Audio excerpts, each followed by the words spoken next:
Before I get started, I'd like to kindly ask that you hit the like button, and please subscribe to the channel for more content just like this. All I'm offering is the truth, nothing more. If you've ever needed further proof that modern film criticism is at an all-time low, and that sites like Rotten Tomatoes have become completely unreliable, then I encourage you to go look at the early reviews for Halloween Kills. Fuck you!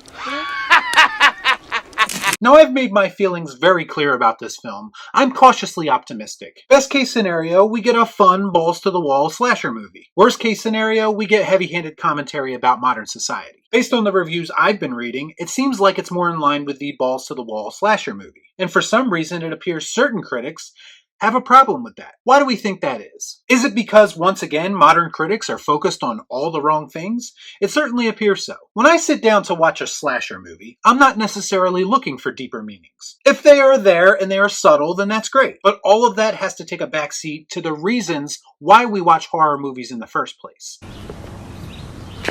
That makes sense. Most normal people don't go to a horror movie expecting to be preached to. And they certainly don't want to be told that they're a piece of shit because of the color of their skin. I'm looking at you, Candyman 2021, and pretty much anything Jordan Peele produces. There's a reason I like movies like Malignant, because James Wan gets it. Was it a perfect movie? Absolutely not.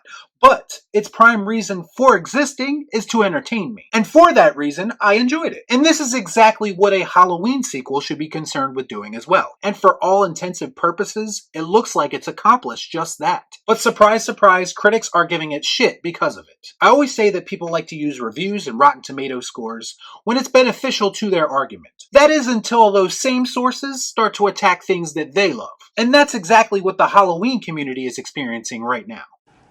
Man, I'm tired of being right. So real quick, let's look at some of these reviews and see if we can get a good sense of what they're saying. The first review comes from Nicholas Bell of IonCinema.com. It reads, if the last installment gave us some thoughtful subtext on grief and trauma, all the characters in this sequel across the board feel extremely futile.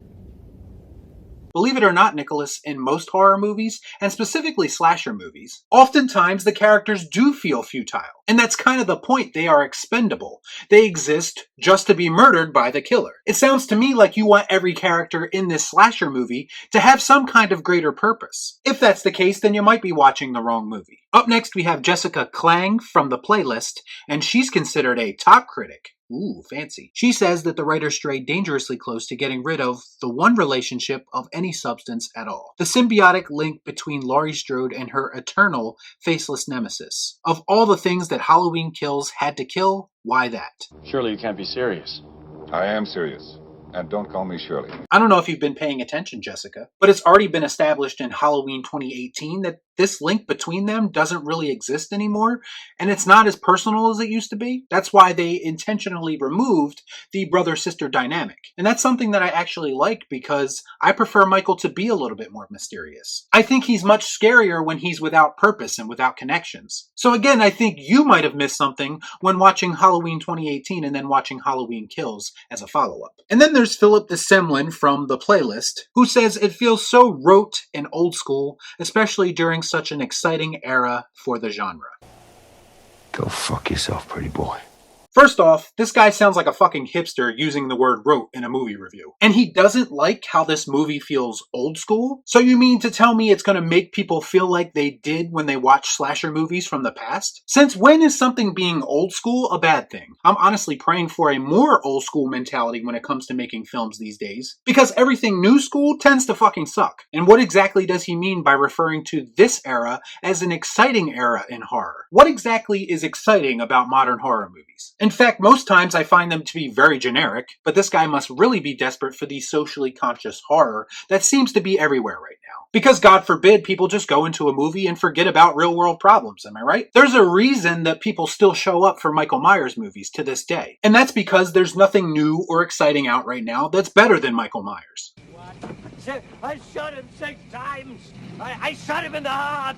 This just shows you how out of touch these critics are with what horror fans actually want. If anything, I'd say horror is in a bad place right now, and that's simply because nobody knows how to make an actual horror movie. I'm not going to read any more of these hack reviews, but there's plenty more for you to go through. But skimming through them, I saw a bunch of ridiculous complaints, like this is a straight up slasher movie, or this is a very Halloween movie. No shit, what do you want it to feel like, The Land Before Time?